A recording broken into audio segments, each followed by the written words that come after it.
akkam jirtu dhaggeeffattoota shaalloo Oromoo hundi keessan share, like, comment, subscribe gochuu hin dagatinaa. Sagantaa kana yeroo yeroodhaan fooyyessaa deemaa jira.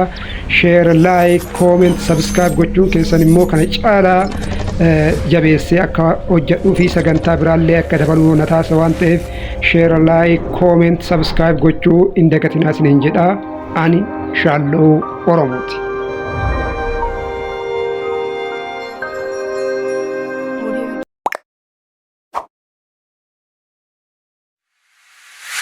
Akkam jirtu dhaggeeffattoota keenya deebinee dhufnee jirra. Har'a waa'ee Hacaaluu irraa jechuudha waan xiqqoo tokkoon dubbannaa. Akkuma beekamtu waxabajjiin gaafa dhufu Oromoo yeroo hundaa ni gadda. Oromoon erga Hacaaluu dhabee Hacaaluu guyyaa tokkoof illee dagatee hin beeku. Hacaaluun har'a qaamaan nu bira hin jiru. Garuu immoo onnee Oromoota hunda keessatti kan inni argamudha. Anis kanumaafan har'a waa'ee Hacaaluu irraa dubbadhuun barbaade. Hacaaluun artistii qofaa miti. Hacaaluun aktivistiidha. Hacaaluun goota. Hacaaluun hayyuudha. Hacaaluun qeerroodha. Hacaaluun waan ittiin ibsamu qabu jechuudha. Ummata Oromoo erga akka duuti Hacaaluu jechuudha. Onnee isa cabsite. Akka duuti Hacaaluu mataa isa cabsite. Ummata Oromoo humna mataa hin cabsine jechuudha. Waan biraa dhiisii amma namni erga Hacaaluun du'een booda jechuudha.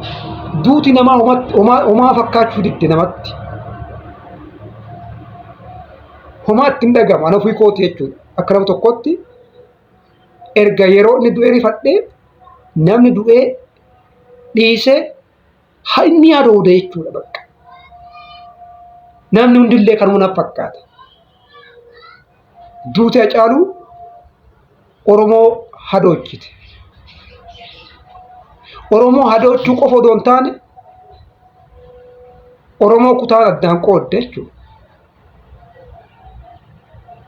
Kanaaf duuti Hacaaluu maatii qofan hin miine, ijoollee isaa qofa hin miine, akka sabaatti saba Oromoo miite.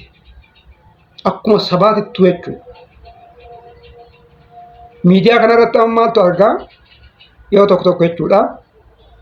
Amantiin hin orgaa hoggaa waan kana kabajamu. Akkasitti miti bara amantiin dhoorgeef dhiisee miti bara. Nama kanatu Oromoof du'ee bara. Nama kanatu jireenya isaa guutuu Oromoodhaaf jiraate bara. Oromoodhaaf jiraate malee Hacaaluun guyyaa tokkocha ofii isaatii jiraatee hin beeku. Guyyaa tokkocha ijoollee isaatii jiraatee hin beeku. Guyyaa tokkocha maatii isaatii jiraatee hin beeku. Saba isaatiif jiraate jechuudha. Bilisummaa saba isaatiif jiraate. Kanaaf Hacaaluun adda Oromoodhaaf. Waxabajjiin gadda Hacaaluun Oromoof adda. Yeroo hundaa Oromoon gaafa waxabajjiin dhuftu ni gadda, ni boona. Kanatu itti dhaga'amaa jechuudha. Mee keessumattuu jechuudha. Waa'ee waxabajjiitiin wal qabatee Hacaaluu wajjin wal qabsiisee walaloo namni kun jechuudha TikTok irratti gadi lakkise. Dhugaa keessa koo na tuqee walalicha jechuudha. Kanaaf mee xinnoosii irraa isin dhageessiseetiniin deebi'aa dhageeffadhaa.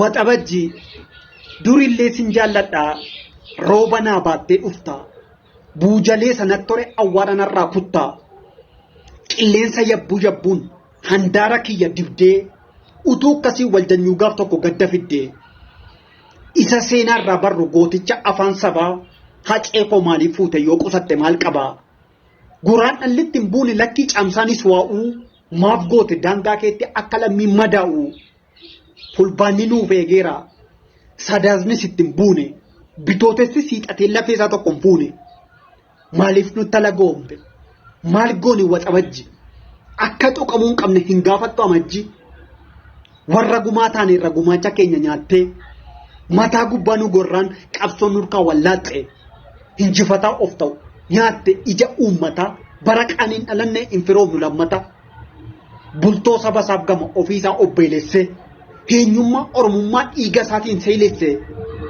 dantaa ofiisaaf caalaa dhugaa jallateef aadaa Oromoo kabajame ijaan arguu barbaada. Hin sarmu garbummaadhaaf bittaaf hin galu kooluu fakkeessuuf akkeessuudhaan dhugaa sabaan daldaalu seenaan inni hojjete hin badu lubbuu qaba. Himimmaanni jaalalaa isaaf nu keessaa coba waxabajji sin jibbe baraanis sin abaara maaliif hin aggaafatiyyoon sitti guure nyaara hayyuu kana fakkaaf goota onniin sibiile mooraa kee walakkaatti mee eenyuun ni aleele yoo akkatti maal qaban abadan jetteen didduu mararaa du'u laaltee maaliif nu baafte badduu qottoo eenyuutu jigse falmaa mirga namoomaa marrummaan nu guggubde maaltu sitti michooma. Akka itti ibsatantu nama dhiba. Gaddaa caalu akkuma itti ibsattu bootteesi keessaan bahu waan jettee ibsattu nama wallaalchisaa jechuudha. Waan ta'uu dhabeeti namni akkasitti warra leessu jechuudha. Ji'a akka waan jiini sun addatti haa caalu waa gooteettillee kan kaasuuf namni akka itti ibsatu dhabee jechuudha.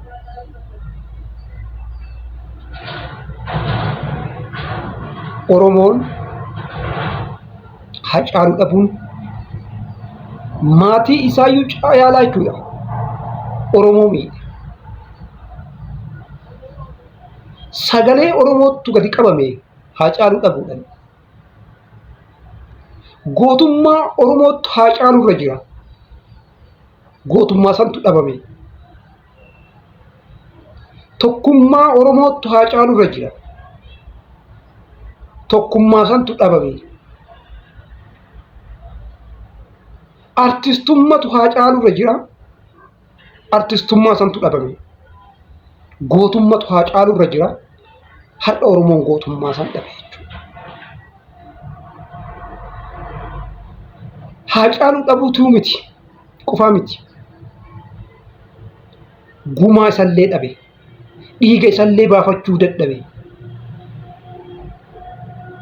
Warra gumaan baafanne ta'e. Warra gadii ta'e Oromoon. Kun immoo Oromoo hoggama hoggaan boochise. Kuni Oromoo hoggama hoggaan madeessa. Waan goonu yoo dhabne hoggaa hoggaa irraa dubbannee hoggaa hoggaa waa'ee isaa kaafnee dhalootatti dabarsina. Waan nuti gochuu qabnu kana warri nu caalaa humna qabu immoo akka seenaa isaa hin dagatamne waan adda addaa hojjetee kaa'uu danda'a. Nuti immoo warri humna akkasii hin qabne hoggaa hoggaan isa yaadannee waa'ee isaa dubbataa dhalootatti seenaa isaa dabarsuu dandeenya jechuudha. Kanaafan guyyaadhaa waa'ee Hacaaluu irraa dubbachuun barbaade. Subscribe, share, comment, like gochuu hin dagatinaa. Galatooma.